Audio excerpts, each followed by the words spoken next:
ke National Institution for Transforming India NITI Ayog mentagasngi kendai terik unaitung kelepli patba ia ke Sampurnata Abhiyan Haribhoi District kebedai ru kawai na pedenggi shispak hat artli ki aspirational district jangkari India.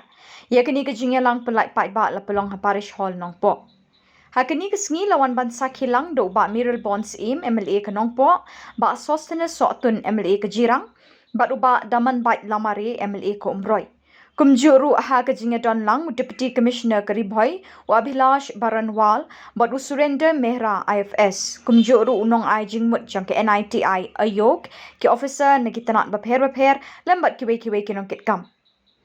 Kejingtmu jong ke NITI Ayog lingba kini ke Sampurnata Abhiyan kolong menpelit jingmut haki phang kum ka koi kakya kejingbam betaimet karep karyang karoi kapar haki imlang salang bat kapuli puthi ke balongkong san jong ke imlang salang habaro ki aspirational district bat ke block.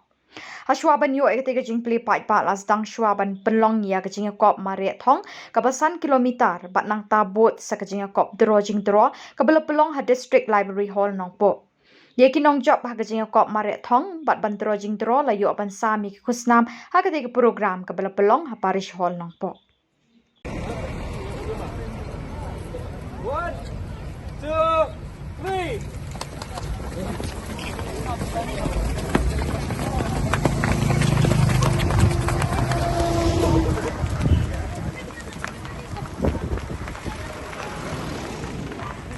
Wow, nice. Kacing you pun.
Subhaya Thapti Namanta Ikaw Misnora Rani.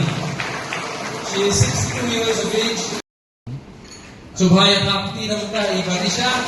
Kamday ka masuk pamare ang kanay ka jinsit jing lohok ka benek pamakila ya pendak ya panigaris.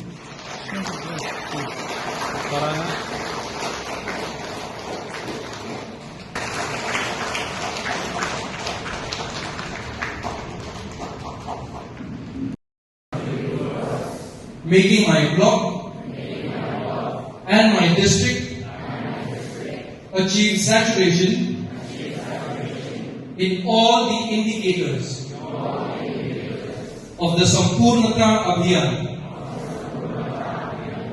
and lead my block and my district towards a healthy, empowered and prosperous community,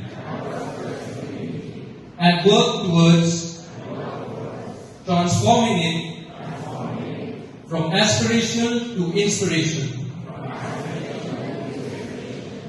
Thank you. Launch of Sampurnata Abhiyan for Ribhoi district. Ribhoi district has a unique distinction that we are an aspirational district and simultaneously we have an aspirational block, that is Umling block.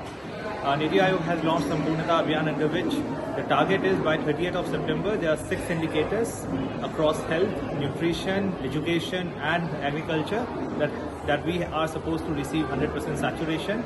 So today was the formal launch of the same program.